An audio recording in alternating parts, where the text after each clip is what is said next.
Bonjour à tous, dans cette nouvelle vidéo de Professeur Pro, on va vous parler de la vie d'une étoile. La vie d'une étoile, ça se passe dans l'univers. Alors, comment ça se passe? Comment une étoile naît? C'est un gaz d'étoile. Sous l'effet de la gravité, il se contracte. Donc l'effet de la gravité le fait rétrécir. Et à la fin, ça donne une étoile. Donc c'est une transformation nuage en étoile. Ou pas plutôt, pas étoile, proto-étoile.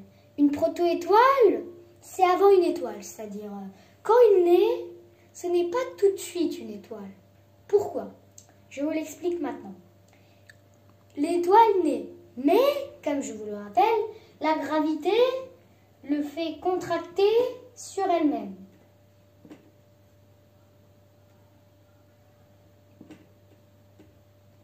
Ça, c'est compréhensible. Donc, il devient très petite et sa température monte à des millions de degrés. Voilà.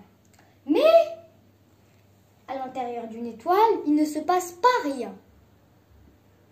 Il y a un principe de thermonucléaire qui permet à des atomes de se fusionner. Les atomes d'hydrogène, qui est l'atome le plus présent, se transforment en atomes d'hélium.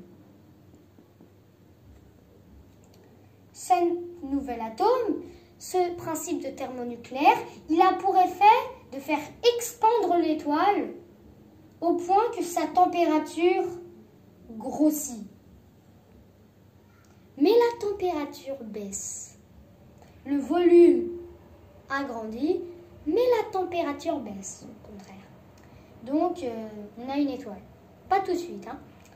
Mais, comme je le sache, comme vous le sachez aussi, les étoiles, ça se contracte toujours. Donc, ça se contracte encore et encore jusqu'à devenir petite, se réexpandre, se recontracter jusqu'à devenir une étoile stable qui s'oppose à la gravité.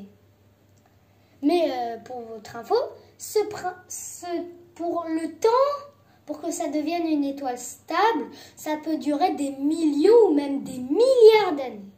Donc, c'est quand même un peu vieux. Donc, ça commence la vie d'une étoile.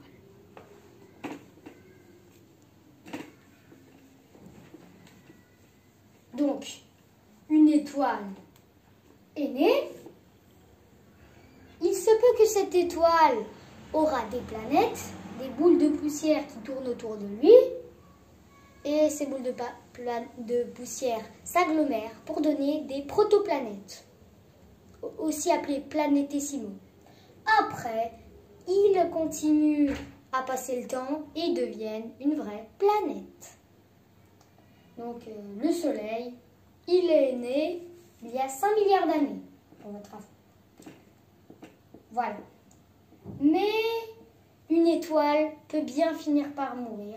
Elle ne peut pas rester là éternellement. Donc, dans 5 milliards d'années aussi, le Soleil, le principe de thermonucléaire à l'intérieur du Soleil, donc du cœur du Soleil, il va s'éteindre. Donc, le Soleil, qui n'aura plus rien pour s'opposer à la gravité, va s'effondrer sur elle-même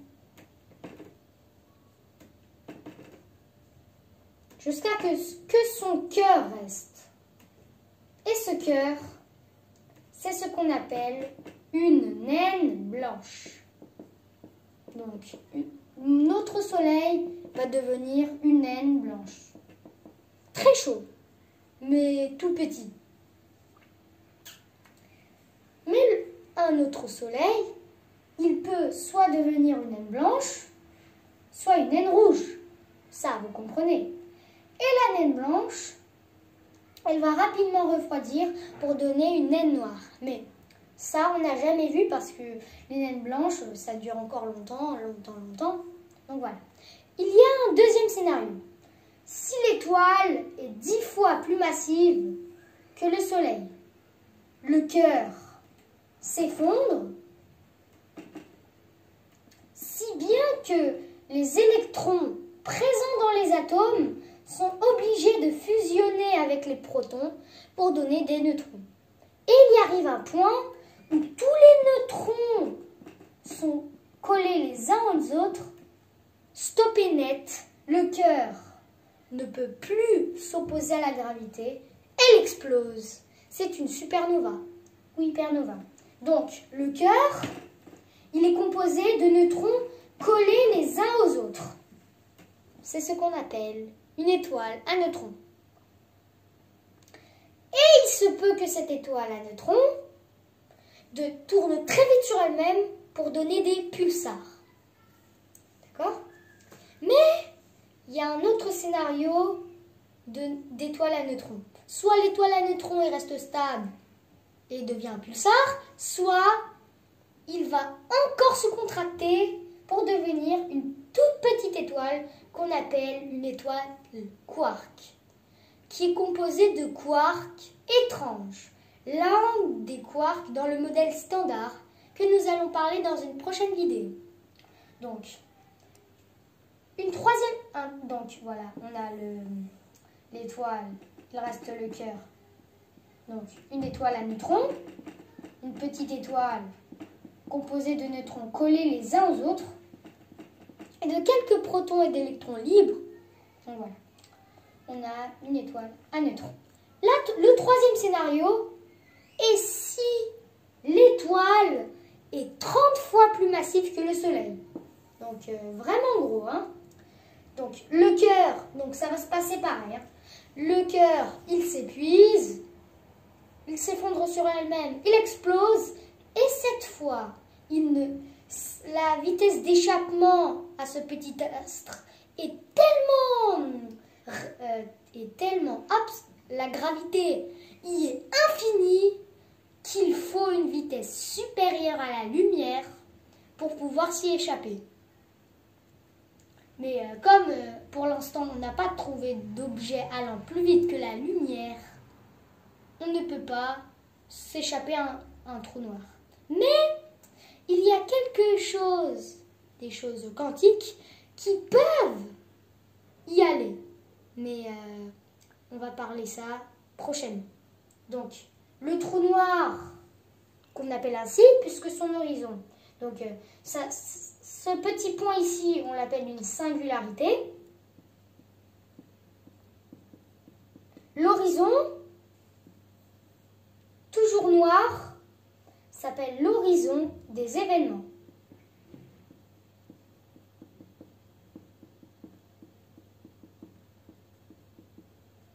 Donc, si vous y pénétrez, vous devez être mort, vous devez être spaghettifié pour aller à la singularité. Dommage. Vous auriez pu vivre une meilleure vie, mais c'est comme ça. Bon, revenons au trou noir. Il est devenu un trou noir. Sa taille, la taille de la singularité, elle est si petite, et même du trou noir, qu'on ne peut même pas la voir. Hein. Il est plus petite qu'un atome d'hydrogène. Donc, quand même petit, hein. Donc, voilà. Si cette vidéo vous a plu, cliquez sur j'aime et partagez-la.